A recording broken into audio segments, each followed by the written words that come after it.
नमस्कार दोस्तों, आपने देखना स्टार्ट कर दिया है leaddiल्ली.com और आज एक बड़ी बहस, साल जरूरी है या बच्चों की जिंदगी। किस बात की हड़बड़ी है? जब हम इस कोरोना नाम के संक्रमण का पीक पर आने का इंतजार कर रहे हैं, हमारे घरों को कोरोना का चारा बनाकर तमाशा देखना कहाँ की बुद्धिमानी है। पूरी तरह से लॉकडाउन के चलते ये स्पष्ट समझा जा सकता है कि जब शराब की दुकानें खोल सकती है यह सरकार, तो मामला केवल और केवल रिवेन्यू का है, पैसों का है। बच्चे 2 महीने 4 महीने लेट भी चले जाएंगे तो कोई फर्क नहीं पड़ेगा। किसी कोस थीटा साइंस थीटा का मान नहीं बदलेगा। बदलने वाले हैं तो इस देश के हालात। आज तक किसी भी स्कूल में इस तरह की आपदा के बारे में ना तो शिक्षा दी गई, ना ही बताया गया। हम तो यहां तक कहेंगे कि इन बच्चों को अच्छे से हाथ धोना और मंजन करना भी नहीं सिखाया गया। आज बात जब फीस पर अटक गई तो हमारे बच्चों को चारा बनाकर इस कोरोना नाम के पिशाचर के सामने डालने से भी ये सरकार गुरेज नहीं कर रही। इसी बड़ी बहस में साल बचाना है या अपने बच्चों की जिंदगी, एक एक करके बात करेंगे। सबसे पहले हमारे साथ हैं योगेश जी, जो ग्रेटर नोएडा और गाजियाबाद पेरेंट्स एसोसिएशन। जी सर, प्रतिक्रिया दीजिए।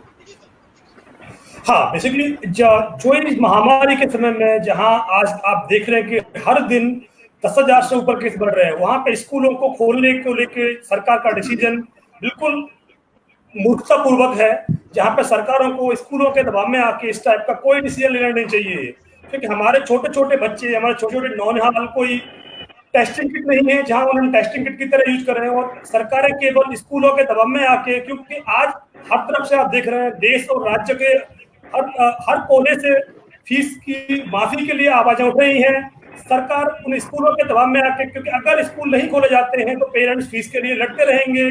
स्कूल के पेरेंट्स पर दबाव बनाने के लिए, केवल दबाव बनाने के लिए सरकार ये सारे काम कर रही है, और सरकारों की कोशिश है कि किसी भी तरीके से पेरेंट्स पर दबाव बनाया जाए, स्कूल्स को खोला जाए और हमारे छोटे छोटे बच्चों की जिंदगी को रिस्क पर डाला जाए। जिस समय भारत के अंदर केवल 500 केस थे, 500 केस के टाइम में अगर हम बात करें तो लॉकडाउन लगा दिया जाता है, और जहां आज हर दिन 10,000 केस बढ़ रहे हैं, वहां लॉकडाउन खोलने के बाद स्कूल को खोलने का प्लान किया जा रहा है। ये बिल्कुल हमारे बच्चों की जिंदगी के साथ में खिलवाड़ है, जो कि बिल्कुल नहीं होना चाहिए। साथ ही आपको मालूम है कि आज नॉट केवल बच्चों के स्कूल खोलने के अलावा देश के हर कोने से फीस माफी को लेकर आवाजें उठ रही हैं, ऑनलाइन क्लास को लेकर आवाजें उठ रही हैं। ये सारी चीजें छोटे छोटे बच्चों के साथ खिलवाड़ है, क्योंकि जो ऑनलाइन क्लासेस का भी अगर हम देखें तो जो छोटे छोटे बच्चे हैं, 2 साल 3 साल या फर्स्ट सेकंड थर्ड क्लास में बच्चे पढ़ने वाले हैं, उन बच्चों को ऑनलाइन क्लास से क्या मिलने वाला है? जो ये बड़ी क्लियर सी बात है कि ये छोटे बच्चों के साथ खिलवाड़ है, उनकी आंखों के साथ में, उनके अनिल जी बात रखिए, जो कि बिल्कुल नहीं होना चाहिए। देखिए समय सीमा होता है। हाँ अनिल जी बात रखिए सर। सर, स्कूल तो इस समय बच्चों के लिए बहुत खतरनाक है। कोई भी बच्चे जो छोटे हैं वो सोशल डिस्टेंस का कोई पालन नहीं कर पाएंगे जी। और हमें तो नहीं लगता कि स्कूल ये जुलाई अगस्त के पहले, जब तक ये कोरोना का संक्रमण अभी तो फैलता ही चला जा रहा है, और जब तक फैलेगा तब तक छोटे बच्चे तो किसी तरीके संभाल नहीं सकते हैं जी। जब घर में हम बच्चों को संभाल नहीं पाते हैं तो स्कूल में कौन संभालेगा? और अगर ये संक्रमण फैल गया, अगर मान लीजिए स्कूल में फैलता है बच्चों के कारण या किसी के कारण, तो क्या आगे क्या समस्या होगी? कुछ विदेशों में भी स्कूल खुले हैं, उसमें भी यही समस्या आई है कि 75 संक्रमण के बच्चे निकल आए, स्कूलों को बंद कर दिया गया। और हमें तो नहीं लगता है कि ये सरकार को इस पर बिल्कुल सख्त कदम उठाना चाहिए। पता नहीं क्यों सरकार सुन नहीं रही है। हमको ये समझ में नहीं आता, निजी स्कूल सरकार चला रही है कि सरकार निजी स्कूलों को चला रहे हैं। बिल्कुल, बहुत बड़ी बात कि सरकार को कठपुतली बना रखा है क्या स्कूलों ने। वासुदेव जी बात रखिए सर। वासुदेव जी। नमस्कार नमस्कार, मैं वासुदेव भट्ट, उड़ीसा पैरेंट्स फेडरेशन का चेयरमैन हूँ। सबको मैं तो पहले लीड दिल्ली को ये शुक्रगुजार करूंगा कि एक बड़ी मुद्दा लेके ऑल इंडिया पेरेंट्स एसोसिएशन का जो हर स्टेट को जोड़ने के लिए जो कोशिश किए हैं। थैंक यू जाते हैं, आपका धन्यवाद है। आप बात रखिए सर। जैसे कि आपको पता है कि हम लोग दो चीज में जा रहे हैं। हमको अभी बच्चे लोग को जो जान प्यारी है कि उसको पढ़ाई पहले है, वो पहले हमको ये सोचना पड़ेगा कि हम लोग अभी स्कूल भेजेंगे, कैसे भेजेंगे कि ना नो वैक्सीन नो स्कूल, ये आवाज आ रहा है। जब तक वैक्सीन नहीं शुरू होगा, जब तक बच्चे लोग का सेफगार्ड नहीं होगा, तो आप कैसे भेजेंगे बच्चे लोग को? आपको पता है हल्का सा बोलना चाहूंगा, बात टेढ़ी है। वैक्सीन की बात आपने की, ऐसा नहीं है कि दुनिया में आई हुई सारी बीमारियों की दवाई हमारे वैज्ञानिक बना पाए, जरूरी नहीं है। आज तक HIV पॉजिटिव जो हुआ उसको कभी नेगेटिव करने के लिए आज तक दवाई नहीं बनी है। कैंसर की भी दवाइयां बहुत स्टेज पर आकर नहीं बनी है। हम कैसे मान ले कि वैक्सीन आएगी? तो बहुत बार आई भी है कि education is must but security is first. तो हमें सिक्योरिटी चाहिए, बस। हमें वैक्सीन आएगी नहीं आएगी क्या होगा वो बात की बात है। वासुदेव जी, आपकी बात पूरी कराने के बाद एक एक करके सभी के पास आऊंगा। तेज जी, अभी आ रहा हूं आपके पास। वासुदेव जी, अपनी बात पूरी कीजिए। वासुदेव जी कलेक्शन कट गया है। अजय रॉय जी सर, आवाज सुन रहे हैं तो बात रखिए सर। जी सर। देखिए, सबसे बड़ी बात है, आज इस कोरोना के महामारी में लगातार संक्रमण की संख्या बढ़ती जा रही है और स्कूल इस पर चाह रहे हैं एक्सपेरिमेंट करना। हम कहां पर अपने बच्चों को जान जोखिम में डाल करके स्कूल भेजें?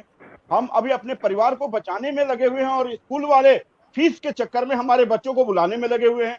तो हमने तो साफ साफ कहा है, और हम लोगों ने पूरे देश के अंदर जो 14 जून को जो प्रोटेस्ट होने जा रहा है, हम लोगों ने ये कोशिश की है कि हर जिले में ये प्रोटेस्ट हो, और जब तक इसमें वैक्सीन का व्यवस्था नहीं होता, जो इसके इलाज की जो समुचित व्यवस्था है वो नहीं हो जाती, और स्कूल को HRD मिनिस्ट्री को गारंटी देनी होगी कि अगर हमारे एक बच्चे भी अगर कहीं कोरोना के शिकार होते हैं तो उसकी जिम्मेवारी कौन लेगा?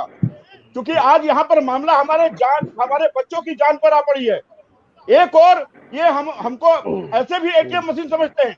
अरे भैया, मैं एक बच्चे को आपके यहाँ 1 से 10 क्लास तक भेजता हूँ, और 10 साल तक हमारे बच्चे आपके यहाँ पढ़ते हैं।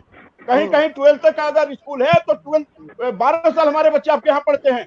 हर साल आपकी मनमानी फीस हम भरते हैं, लेकिन आज के दिन में इस कोरोना के महामारी में जहां पूरा वर्ल्ड इससे संघर्ष कर रहा है, और वहां पर आप बोलते हैं आप बच्चों को भेजिए जुलाई से।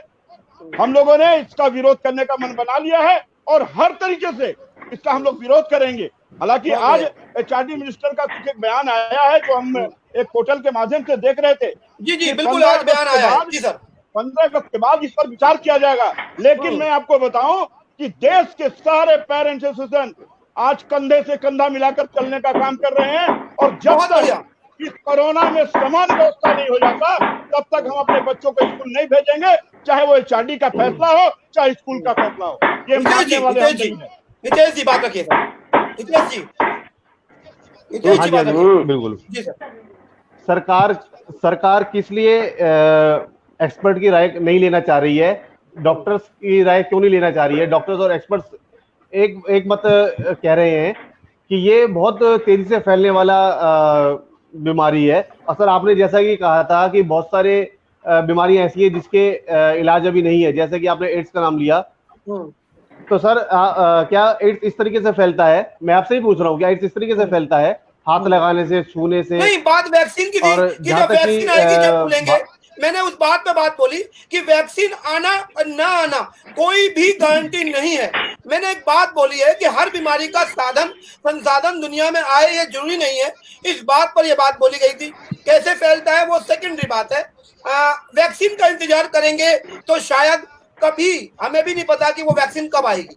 इस बात के लिए बोला जाता है। जी सर। तो सर अगर कोई बच्चे जिनको इस साल 10वीं पास कर लेनी चाहिए थी, अगर वो नेक्स्ट ईयर 10वीं पास कर लेंगे तो उससे क्या फर्क पड़ जाएगा? जिसको 2020-21 में 12वीं पास करनी थी, वो 2021-22 में 12वीं पास कर लेगा, इससे क्या फर्क पड़ जाएगा? तो बच्चों का जिंदा रहना ज्यादा जरूरी है या 10वीं 12वीं पास करके IAS IPS बन जाना ज्यादा जरूरी है? मुद्दा ये है सर, अगर बच्चे जिंदा रहेंगे तो अपने आप ही काबिल बन जाएंगे।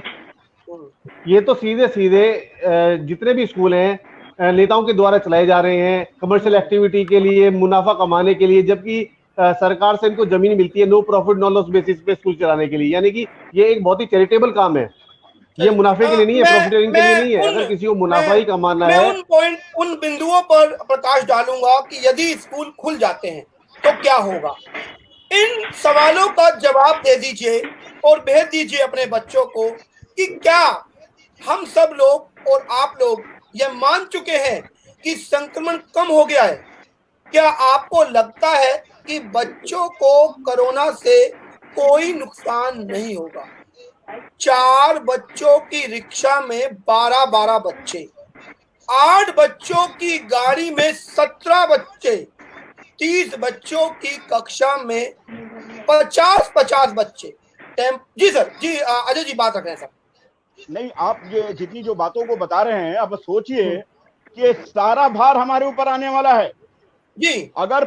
अगर 20 बच्चे क्लास में जाते हैं तो बस का भाड़ा, हर एक ट्यूशन फीस का भाड़ा भी जो है वो सब जुगाड़ लगाए हुए हैं, पूरा जुगाड़ तंत्र में भिड़ा हुआ है।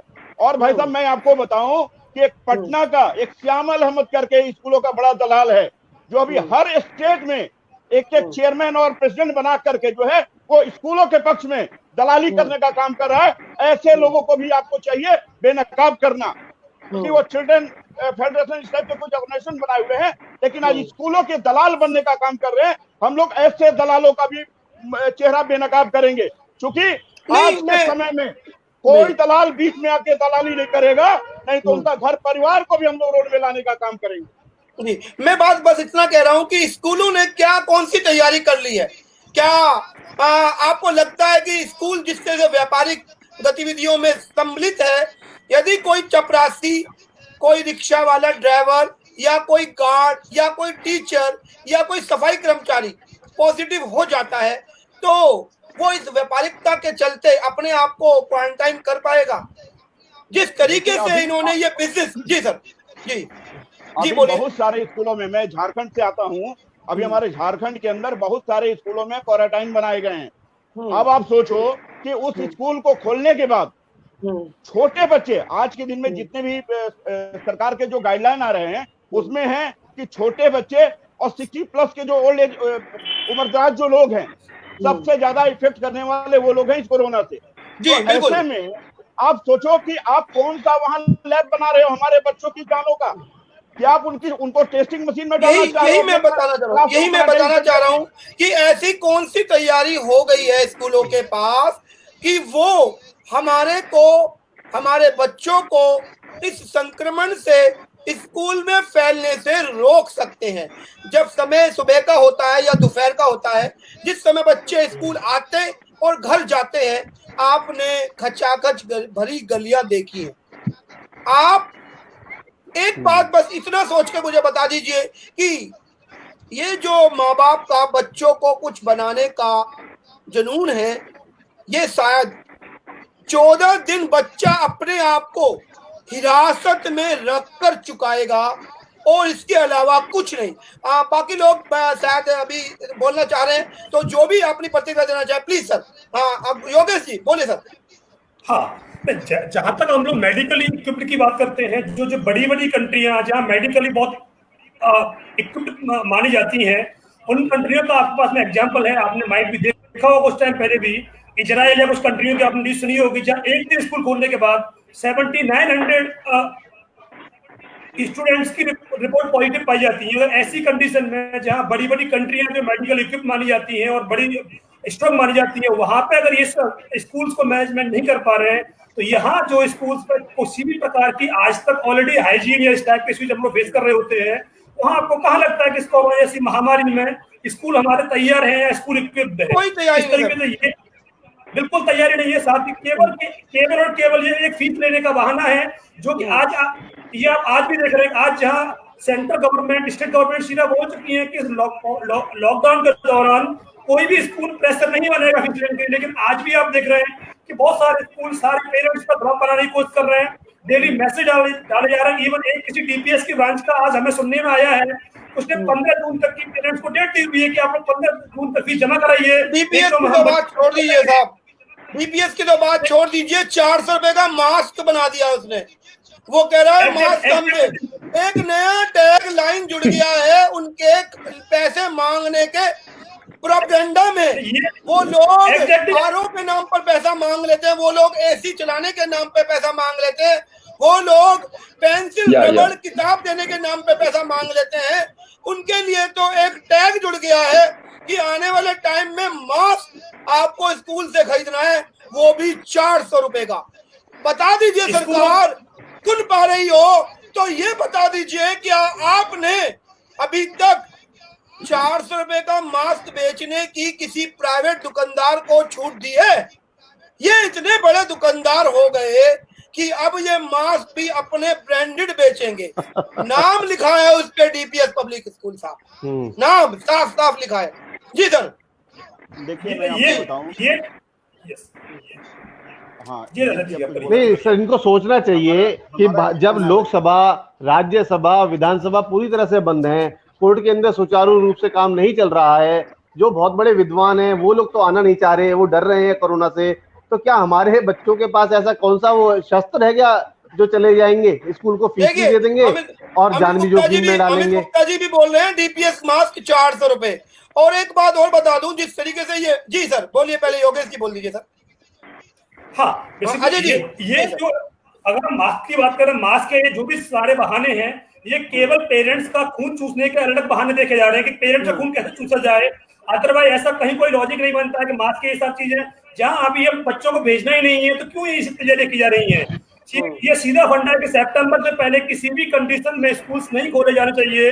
ये गवर्नमेंट को बिल्कुल आज की डेट में आदेश कर देने चाहिए, यही हमारे बच्चों की जिंदगी के लिए सही होगा। बाकी अगर गवर्नमेंट कोई भी डिसीजन अगर स्कूलों के दबाव में आगे करती है तो वो हमारे बच्चों की जिंदगी के साथ में खिलवाड़ होगा, सारे पेरेंट्स के साथ में बहुत बड़ा खिलवाड़ होगा, क्योंकि ऑलरेडी हम मिडिल क्लास लोग अपने जो बेसिक खर्चे हैं उनके लिए बहुत सारे लोग जीवन यापन में प्रॉब्लम फेस कर रहे हैं ऑलरेडी लोग। अच्छा अमित जी एक बात बोल रहे हैं ऐसा तो नहीं है कि एक दिन के लिए स्कूल खोला जाए और फीस इकट्ठी की जाए, अगले दिन से लॉकडाउन लग जाए? अनिल जी प्रतिक्रिया दीजिए। अनिल जी। जी ऐसा तो नहीं है एक दिन के लिए खुल रहा है स्कूल, बस फीस लेनी है और घर भेजना है? यही हो रहा है। और सबसे बड़ी बात ये, कल से एक नई गाइडलाइन चालू हुई है, इसमें मंदिर और मॉल खोले जा रहे हैं। जी सर। मॉल में 5 लोग जाएंगे, उसके बाद जब वो निकल आएंगे उसके बाद अगले 5 लोग जाएंगे। तो क्या स्कूल वाले इसी तरीके बच्चों को पढ़ाएंगे कि क्लास में 5 बच्चे जाएंगे, उसके बाद जब 5 बच्चे पढ़ लेंगे तो अगले 5 बच्चे जाएंगे? मजाक हो गई साहब, मजाक हो गई और कुछ नहीं है साहब। दूसरी चीज ये है, कुछ कहना चाह रहे थे, अजय जी कुछ कहना चाह रहे थे, बोलिए सर। देखिए इसमें फंडा वही है, ये चाहते हैं किसी तरीके से स्कूल खुल जाए, एक दिन ही खुले 2 दिन खुले, लेकिन को फिर फीस वसूलने का मौका मिल जाएगा। सबसे बड़ी बात यहाँ पर ये है, बिल्कुल यही नजर आ रहा है कि स्कूल तो शायद नहीं खुलेंगे और ना ही ये पेरेंट्स भेजने वाले, ना ही अभी तो पेरेंट्स ने मन बना लिया है। योगेश जी शायद आपका माइक बंद हो गया है, आपको म्यूट हो गए हैं, एक बार देख लीजिए सर। ओके और एक एक करके प्रतिक्रिया लेनी होगा क्योंकि समय हमारी लिमिट है और उसी तरह से हम आगे बढ़ेंगे। वासुदेव जी कुछ कहना चाह रहे हैं तो रखिए, फिर इसके बाद आगे बढ़ते हैं सर। वासुदेव जी, आपको पता है कि अभी कोरोना का जो पॉजिटिव केसेस है रोज बढ़ता जा रहा है। अभी उड़ीसा में 180 आज हुआ है, तो इससे हम लोग ये सोच रहे हैं कि जुलाई मिड तक ये कम हो जाएगा, तो अगस्त 15 तक ये कम नहीं होने वाला है। तो ये कॉम्प्रिहेंशन लेकर हम लोग अगस्त करने के लिए जो कोशिश है, मुझे लगता है ये जरूरी नहीं है। अभी हमको सभी चलिए वो तो बात अलग और टेक्निकल बातें हैं। मैं बस सबसे आप सभी से एक बात, जी सर मैं अभी एक बात बोल देता हूँ, उसके बाद आगे बात आपसे रखूंगा। सभी को जितने भी ये मेरे साथ पेरेंट्स एसोसिएशन से सभी आप प्रतिनिधित्व करते हैं, सभी पेरेंट्स का, अभिभावकों का, और आपका बहुत तहे दिल से शुक्रिया भी है कि आप लोग अभिभावकों की आवाज को बुलंद करते हैं। मैं आप सबसे एक साथ एक स्वर में ये कहना चाहता हूँ, क्या मुहिम चलेगी पूरे देश में कि ये स्कूल तब तक ना खोले जाएं जब तक हमारे बच्चों की सिक्योरिटी की बात कंफर्म ना हो जाए? अनिल जी बात है क्या सर? अनिल जी। जी बिल्कुल सर, बिल्कुल सभी लोग इसमें एक मत रहेंगे। हेलो, स्कूल वालों को एक संदेश देना चाहता हूँ कि 2020 का ये जो वर्ष है, ये भयानक वर्ष है और केवल अपने और अपने परिवार को बचाने का वर्ष है। स्कूल, व्यापार और प्रॉफिट को बिल्कुल भूल जाइए। केवल अपने और अपने परिवार की सुरक्षा को रखते हुए नियम बनाइए, जिससे सारे बच्चे, क्योंकि स्कूल वालों के भी बच्चे कहीं ना कहीं पढ़ते होंगे, अगर उनके भी बच्चे अगर कहीं लपेटे में आ गए बहुत बड़ी बात, क्या आपने अपने बच्चों को उसी स्कूल में बिठा के पढ़ाने के लिए तैयार है? बहुत बड़ी बात है ये भी। क्या एमएलए एमपी अपने बच्चों को उसी स्कूल में बिठा पढ़ाने के लिए तैयार हैं? बहुत बड़ी बात है सर जी। देखिए अभी स्कूल, व्यापार और प्रॉफिट टोटल भूल जाइए। केवल और केवल ये बचाने का वर्ष है। हम अपने और अपने परिवार के बच्चों को बचा ले, यही इस वर्ष की उपलब्धि है जी। प्रण लीजिए सर, हमारे साथ एक प्रण लीजिए क्योंकि समय कम है। प्रण लीजिए कि यह जो राजनीतिक और व्यापारिक दांव खेला जा रहा है, इस पूरे खेल में हम अपने बच्चों को गोटी नहीं बनने देंगे। अकेले बोलने से कुछ नहीं होने वाला साहब, साथ चलकर आवाज को बुलंद करना होगा।